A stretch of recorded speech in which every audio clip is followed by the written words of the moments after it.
Hello, নমস্কার। আমি মন কর্মকার।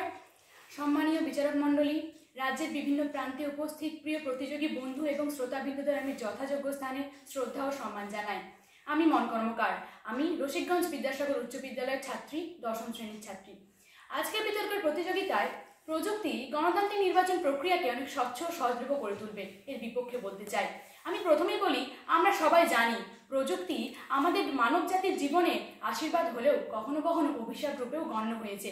আর গণতান্ত্রিক নির্বাচন ব্যবস্থায় প্রযুক্তি কার্যকর করার ফলে আমাদের নানা রকম ঝুঁকি আর সীমাবদ্ধতার মুখোমুখি হতে হয়েছে।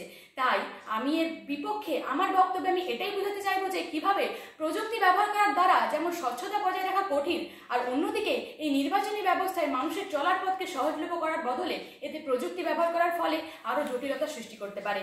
তাই প্রথমেই বলি, এই প্রযুক্তিকে ব্যবহার করে নির্বাচনী প্রক্রিয়ায় ইভিএম বা অনলাইন ভোটিং সিস্টেম আগামী দিনে চালু করা হলে সাইবার আক্রমণের আশঙ্কা বাড়ে। কারণ ভারতের মতো যেখানে একটা উন্নত দেশ, জনবহুল দেশ, সেখানে দাঁড়িয়ে কিন্তু ভারতের এই দেশে সাইবার নিরাপত্তা নিশ্চিত করা অত্যন্ত কঠিন কাজ। আর অপরদিকে আগামী দিনে যে অনলাইন ভোটিং সিস্টেমটা চালু করা হবে, সেক্ষেত্রে কিন্তু আমাদের এই ভোটারের গোপনীয়তা রক্ষা করার একটা প্রশ্ন রয়ে যায়। সেখানে কিন্তু ভোটারের গোপনীয়তা ফাঁস হওয়ার সম্ভাবনা থাকে।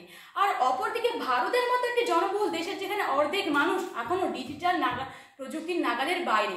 কারণ 2021 সালের তথ্য অনুযায়ী দেখা গিয়েছে 50% মানুষ এখনো ভারতের এই ডিজিটাল নাগালের প্রযুক্তির বাইরে। তারা স্মার্টফোন বা ইন্টারনেট সম্পর্কে অবগতই নন।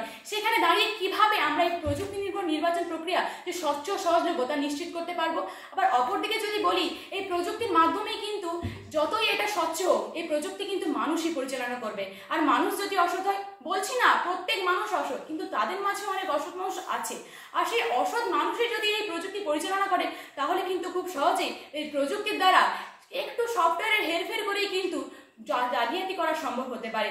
এরই একটি উদাহরণ হলো 2019 সালে নির্বাচনে দেখা গিয়েছে ইভিএম সম্পর্কে অভিযোগ উঠেছিল যে ইভিএমে নাকি এক জায়গায় ভোট দিতে গিয়ে অন্য জনের ভোট চলে যাচ্ছে। এটা খুবই একটা হাস্যকর ব্যাপার।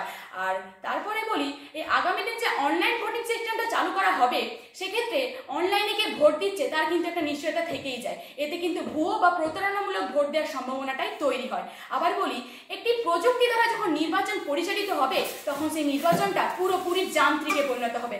অর্থাৎ মানুষের সুযোগ, পারস্পরিক যোগাযোগ, সেই সুযোগটা সম্পূর্ণভাবে কমে যাবে। যেখানে ভোটার আর প্রার্থীদের মধ্যে সরাসরি আলোচনা, প্রচার, ভাব বিনিময় থাকবে, সেখানে সেই সব সুযোগগুলো একেবারেই কমে যাবে। আসলে একটা কথা আছে কি জানেন তো, গণতন্ত্রের মূল শক্তি কিন্তু সম্পর্কের ভিত্তিতেই তৈরি হয়। আবার বলি, প্রযুক্তির মাধ্যমে তথ্যের যে ব্যবহারের ব্যবস্থাপনাটা সেটা খুবই সহজতর হয়েছে। আচ্ছা, কিভাবে সহজতর হয়েছে?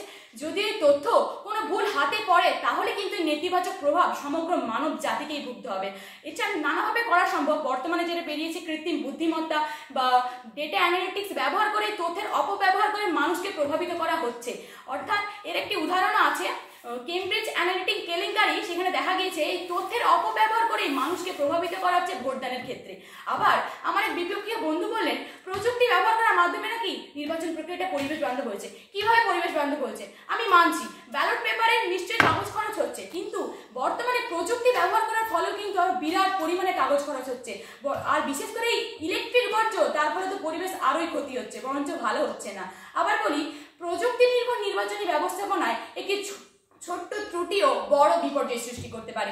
অর্থাৎ এই ইভিএম বা অনলাইন ভোটিং সিস্টেমে যদি হেরফের করা হয়, সফটওয়্যারগত কোনো সমস্যা বা হার্ডওয়্যারগত কোনো সমস্যা থেকে থাকে, তাহলে কিন্তু নিমেষের মধ্যে লক্ষ লক্ষ ভোট বাতিল হয়ে যেতে পারে। আবার আমার আরেক বিপক্ষী বক্তা বললেন, ভোটার রেজিস্ট্রেশন করা নাকি অনলাইনে খুব সহজ ভোটার হেল্পলাইন দ্বারা। আচ্ছা, যেখানে আজকাল আমি মানছি প্রযুক্তি সম্পর্কে সবাই অবগত, কিন্তু অনেক মানুষ এখনো ঠিকমতো প্রযুক্তি ব্যবহার করতে শিখেনি। তারা প্রযুক্তিকে এন্টারটেইন করতেই ব্যবহার করেছে। সেক্ষেত্রে কিন্তু তারা এই ভোটার হেল্পলাইন অ্যাপ কি, অনেক মানুষ তারা জানেই না। আর তাহলে কি আমার পূর্ববর্তী বক্তা বললেনই কিছু মানুষের কথা যারা এই প্রযুক্তি সম্পর্কে অবগত। আর তাই সর্বশেষে এটাই বলতে চাই, মাননীয় বিচারক মণ্ডলী, প্রযুক্তি একটি সরঞ্জাম যেটাকে ব্যবহার করলে ভালো কাজে সহায়ক হয়ে উঠতে পারে, কিন্তু এই নির্বাচনের মতে কি স্পর্শকাতর প্রক্রিয়াকে কখনোই প্রযুক্তির ওপর একেবারে নির্ভরযোগ্য হওয়াটা একেবারেই যুক্তিযুক্ত নয়। কারণ এর প্রমাণ হিসেবে আমরা দেখতেই পাচ্ছি সাইবার আক্রমণের হুমকি, মানুষের সীমাবদ্ধতার হ্রাস ভোট গ্রহণ প্রক্রিয়ায়, এছাড়া নানা রকম তথ্যের অপব্যবহার, নানা রকম জটিলতা সৃষ্টি হচ্ছে। তাই এটা থেকে আমি এটাই প্রমাণ করতে পারি যে প্রযুক্তি নির্বাচন ব্যবস্থাকে স্বচ্ছ ও সহজলভ্য করার বদলে আরো জটিলতা সৃষ্টি করছে। নমস্কার।